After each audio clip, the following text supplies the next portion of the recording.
Pudukkottai நெடுவாசலில் hydro carbon திட்டத்திற்கு எதிரான போராட்டத்தை தீவிரப்படுத்துவது தொடர்பாக நடைபெற்ற ஆலோசனைக் கூட்டத்தில் பல்வேறு தீர்மானங்கள் நிறைவேற்றப்பட்டன.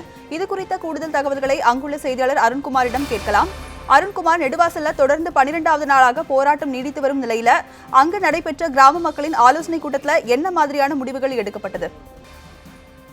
நிச்சயமாக கடந்த 12 நாட்களாக இந்த போராட்டமாக நடைபெற்று வருகிறது. 2வது நாளாக உண்ணாவிரத போராட்டம் இந்த நெடுவாசல் பகுதியில் நடைபெற்று வருகிறது. ஹைட்ரோ கார்பன் திட்டத்தை உடனடியாக தடுத்து நிறுத்த வேண்டும் என்பதற்கான இந்த போராட்டமாகத்தான் இது நடைபெற்று வருகிறது. அந்த காட்சியை நாம் பார்த்து கொண்டிருக்கிறோம். இதைத் தொடர்ந்து இன்று காலை 50க்கும் மேற்பட்ட கிராமங்களைச் சேர்ந்த 80க்கும் மேற்பட்ட கிராமங்களைச் சேர்ந்த முக்கிய பிரமுகர்கள் கலந்து கொண்டு அவங்களுடைய போராட்டங்களை தொடர்ந்து நடைபெற்றிருக்காங்க. இதுக்காக ஆலோசனை கூட்டமானது தற்போது நடைபெற்று வருகிறது.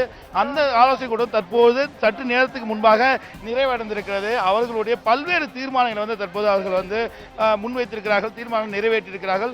ஒவ்வொரு நாளும் ஒவ்வொரு விதமான ஒரு தீர்மானத்தை தற்போது முன்வைத்திருக்கிறார்கள். அந்த தலைவர்கள் நம்மளுடன் நிறைந்திருக்காங்க. அவங்கள்ட்ட சில தகவலை பெறலாம். சார், சொல்லுங்க, காலை முதலே 11 மணிக்கு தொடங்கி இந்த ஆலோசனை கூட்டத்தில் என்ன விஷயங்கள் பேசுனீங்க அப்படிங்கறத சொல்லுங்க. அதை தொடர்ந்து என்ன விதமான போராட்டம்? அது லைவ் ஆம்.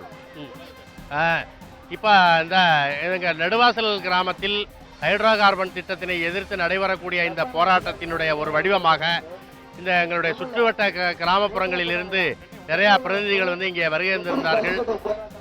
80 கிராமங்களுக்கும் மேற்பட்ட கிராமங்களிலிருந்து காலையில 7 மணிக்கு வெறும் 30 பேரோட ஆரம்பிச்ச போராட்டம் 80 கிராமங்களுக்கு மேற்பட்ட பிரதிநிதிகள் இங்கே கலந்து கொண்டார்கள். ஒரு 40 பேர் இதுல இந்த தங்களுடைய கருத்துக்களை தெரிவித்திருக்கிறார்கள், ஆலோசனைகளை தெரிவித்திருக்கிறார்கள். அந்த அடிப்படையில் நாங்கள் ஒரு இந்த ஆலோசனை கூட்டத்தில் ஆலங்குடி சட்டமன்ற உறுப்பினர் சிவவி மெய்யநாதன் அவர்களும், முன்னாள் சட்டமன்ற உறுப்பினர்கள் அத்துணை பேரும், முன்னாள் பாராளுமன்ற உறுப்பினர் எங்கள் கிராமத்தைச் சேர்ந்த ராஜா பரமேஸ்வரன் அவர்களும் இந்த ஆலோசனை கூட்டத்திலே கலந்து கொண்டார்கள். இந்த ஆலோசனை கூட்டத்தில் நிறைவேற்றப்பட்ட தீர்மானங்களில் கோரிக்கைகளும் இருக்கின்றன, போராட்டங்களும் இருக்கின்றன.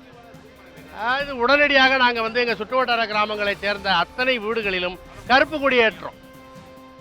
நாளையிலிருந்து இங்கே நடைபெற்றுக் கொண்டிருக்கக்கூடிய தொடர் போராட்டத்திற்கு ஆதரவாக சுற்றுவட்டார கிராமங்களிலிருந்து ஒவ்வொரு கிராமத்திலிருந்தும் ஒரு குழு இங்கே எங்களுடைய போராட்டத்தில் அவர்களும் பங்கேற்று காலையிலிருந்து மாலை வரை இருந்துவிட்டு அவர்கள் சென்று விடுவார்கள்.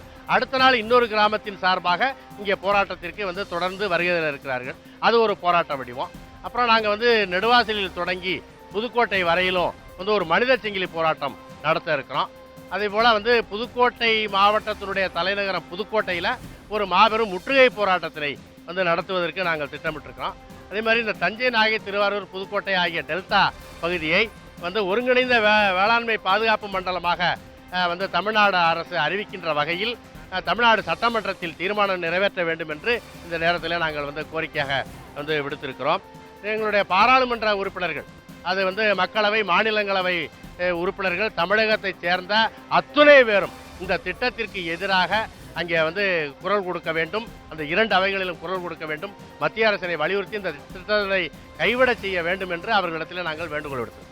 சிஎம் நீங்க மார்ச் 1ஆம் தேதி முதல்வரை சந்திக்கிறீங்க அப்படின்றப்ப அவர்களுக்கு என்ன கோரிக்கை வைக்கிறீங்க? பிரதமரை சந்திக்கிறதுக்கு உங்களுடைய நேரடியாக பிரதமரை சந்திப்பதற்கான வாய்ப்புகள் அதை கேட்கறீங்க? முதலமைச்சரை சந்திப்பதற்கான வாய்ப்பு இப்போ ஏற்படுத்தப்பட்டுள்ளது. அது நம்ம ஏற்கனவே அது அறிவிக்கப்பட்டிருக்கு. அந்த அடிப்படையில் மார்ச் 1ஆம் தேதி நாங்கள் முதலமைச்சர் அவர்களை சந்திப்பதற்கு நாங்கள் செல்ல இருக்கிறோம். பிரதிநிதிகள் 1 நாங்கள் அந்த மத்திய அரசுக்கான அழுத்தத்தை நம்முடைய பாராளுமன்ற உறுப்பினர்கள் வழியாக அதை கொண்டு போகணும் அப்படின்னு நாங்கள் விரும்புகிறோம். அதற்கான அந்த கோரிக்கையினை நாங்கள் இந்த கூட்டத்தில் விடுத்திருக்கிறோம். நாங்கள் ஏற்கனவே சொன்னபடி இந்த திட்டம் கைவிடப்படும் வரை இந்த போராட்டம் தொடரும். இந்த போராட்டம் இப்போ எத்தனை நாள் தொடரும் நினைக்கிறீங்க? இப்போ உடனடியாக தீர்வு கிடைக்கிறதுக்கான வாய்ப்பு இல்லை. எங்களுக்கு இந்த போராட்டம் உடனடியாக தீர்ந்தா நல்லது. எங்களுடைய சராசரி வாழ்க்கை நிலை இந்த சுற்றுவட்டார பகுதிகளில் பாதிக்கப்பட்டிருக்கு. நாங்கள் தினந்தோறும் இந்த களத்தில் நின்று கொண்டிருக்கிறோம். எங்களுடைய சராசரி வாழ்க்கையே பாதிக்கப்பட்டிருக்கு. நாங்கள் இப்போ இந்த எங்கள்கிட்ட இருக்கக்கூடிய ஆழ்குழாய் கிணற்று தண்ணீரை கூட நாங்கள் போய் பாசனம் செய்வதற்கு, விவசாயத்தை கவனிப்பதற்கு கூட எங்களுக்கு நேரம் இல்லை. இந்த போராட்டம் உடனடியாக தீர்ந்துட்டா தேவலை. இந்த மத்திய அரசு இந்த திட்டத்தை நாங்கள் முழுவதுமாக கைவிட்டுட்டோம்னு சொல்லிட்டா தேவலை அப்படின்னு நினைக்கிறோம். அது எப்போ நடக்கும் என்னன்னு தெரியல. ஆனால் அந்த நிலை வரை நாங்கள் போராட்டத்தை தொடர்ந்து நடத்துவோம்.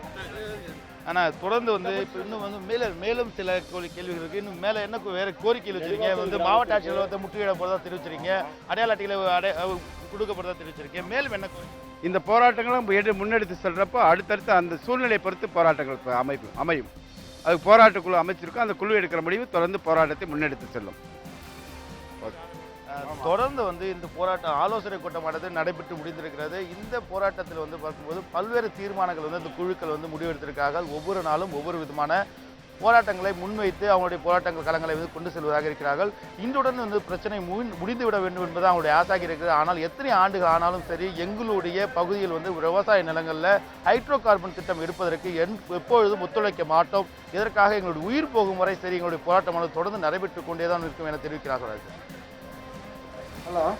அருண்குமார், கிராம மக்கள் பங்கேற்ற ஆலோசனை கூட்டத்தில் வந்து பல்வேறு தீர்மானங்கள் வந்து நிறைவேற்றப்பட்டிருக்கிறதா சொல்லி பதிவு செஞ்சீங்க. இந்த நிலையில வந்து அரசியல் கட்சிகள் வந்து பல்வேறு அரசியல் கட்சிகளும் வந்து இதற்கு வந்து ஆதரவு தெரிவிச்சுட்டு வராங்க. இன்னைக்கு வந்து முக்கியஸ்தர்கள் யாரெல்லாம் வந்து இந்த போராட்டத்தில் வந்து கலந்திருக்காங்க? நிச்சயமாக நேற்று வரைக்கும் பார்க்கும்போது தமிழகத்தில் இருக்கக்கூடிய அதிமுக ஆளுகிற அதிமுக பொறுத்த வரைக்கும் ஆதரவு தெரிவிச்சிருக்காங்க சொல்ல வேண்டும். விஜயபாஸ்கர் அவர்கள் மற்றும் முன்தினம் வந்திருக்காங்க. அதை தொடர்ந்து அவங்களுடைய போராட்டங்கள் வந்து நடைபெற்று இருக்கு. அவங்க முன்வைத்துதான் தமிழக முதல்வரை சந்திப்பதற்கான வாய்ப்புகளும் கொடுத்திருக்காங்க அப்படின்னு சொல்ல வேண்டும். அது மட்டும் இல்லாமல் பிரதான எதிர்க்கட்சியான திமுக, மதிமுக, பாமக, விடுதலை சிறுத்தைகள், இடதுசாரிகள் அப்படின்ற அனைத்து கட்சிகளும் ஏறக்கூடிய மற்ற பிற கட்சிகளும் வந்து தொடர்ந்து ஆதரவு தெரிவித்து வந்துட்டு இருக்காங்க. அதே மாதிரி தமிழ் மாநில காங்கிரஸ் தலைவர் ஜி.கே. வாசன் அவர்கள் நேற்று முன்தினம் வந்து இந்த பகுதிக்கு வந்திருக்காங்க.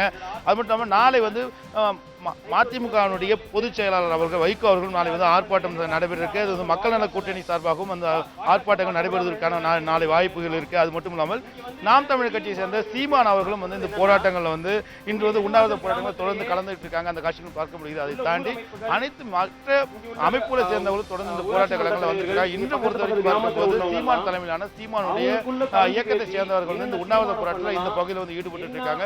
ஒரு 50க்கும் மேற்பட்ட அந்த பகுதியில் வந்து உண்ணாவிரத போராட்டங்கள் ஈடுபட்டு இருக்காங்க. இன்னும் சற்று நேரத்தில் வந்து சீமான் அவர்கள் இந்த உண்ணாவிரத போராட்டங்களை கலந்து கொண்டு இந்த மக்களுக்கு ஆதரவாக இந்த பகுதியில் பேசியிருக்காங்க. இதுல குறிப்பா சொல்லணும் அப்படின்னு பார்க்கும்போது பாத்தீங்கன்னா இந்த பகுதி வந்து கிராம மக்கள் அனைவரும் ஒன்று சேர்ந்து இந்த போராட்டங்கள் நடத்தி கொண்டிருக்கிறார்கள். இதனுடைய கடைவாசல் முன்பாக எந்த கட்சியை சேர்ந்தவராக கட்சியை சேர்ந்தவர்கள் அனைவரும் அந்த பகுதியில் வந்து போராட்டம் நடத்துவதற்கான இடங்களாக ஒதுக்கப்பட்டிருக்கிறது. ஏன்னு பார்க்கும்போது இது கிராம மக்கள் அனைவரும் ஒன்று சேர்ந்து கிராம மக்கள் அதே மாணவர்கள் இளைஞர்கள் கட்சி சார்பற்ற முறையில் இந்த பகுதி முழுவதும் பார்க்கும்போது அனைவரும் கட்சி சார்பற்ற நிலையில் தான் இந்த பகுதியில் வந்து உண்ணாவிரத போராட்டங்களோ எந்த விதமான போராட்டங்களும் நடைபெறும் வாய்ப்பு இருக்கிறது.